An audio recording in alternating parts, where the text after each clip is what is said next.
छोड़ी कहाँ जालू हो। 9 दिन रह के माई तानी ना नहालू हो। छठ में करे जा कौन कोई कसूर हो। हमरा के छोड़ माई जात बड़ दूर हो। हमरा के छोड़ माई जात बड़ दूर हो।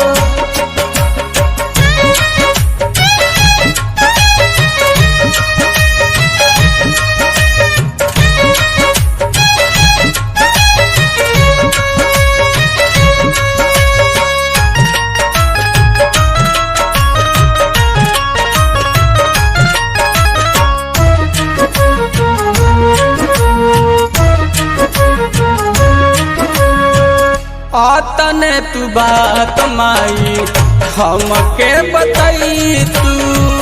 आचारा के कोर माई सर पे ओढ़ई तू। आचारा के कोर माई सर पे ओढ़ई तू।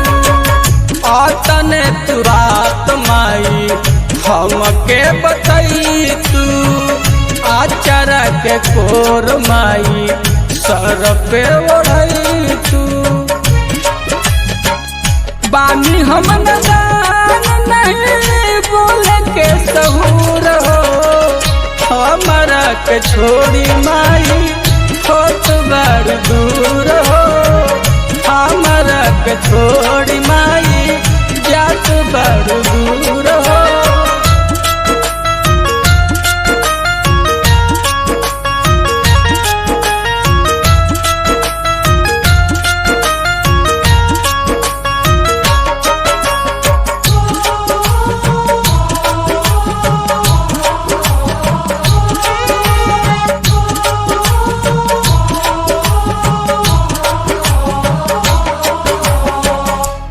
पता नहीं ऐसे तड़प पावेला कि ना हो।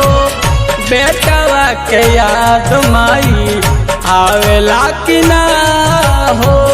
बेटवा के याद माई आवेला कि ना हो। तोड़ पता नहीं ऐसे तड़प पावेला कि ना हो। बेटवा के याद माई आवेला कि ना हो।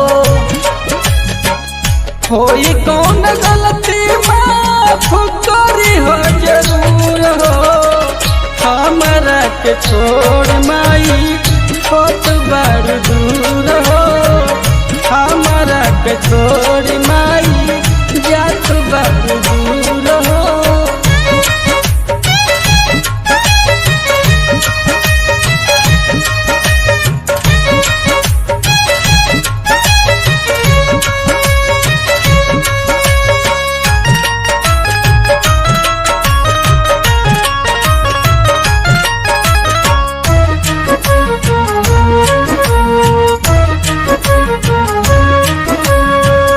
कौशल कबाड़िए माई तोहके मनाओ।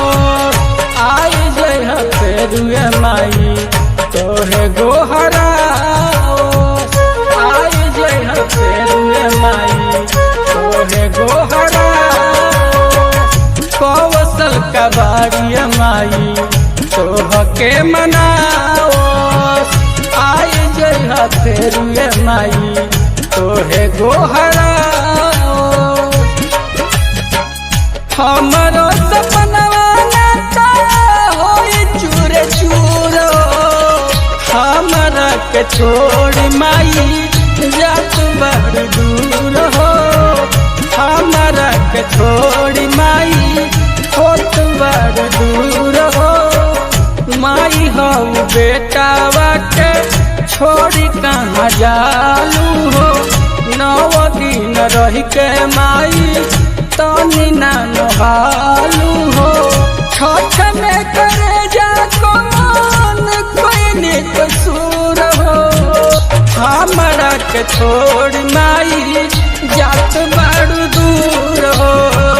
हमरा के छोड़ माई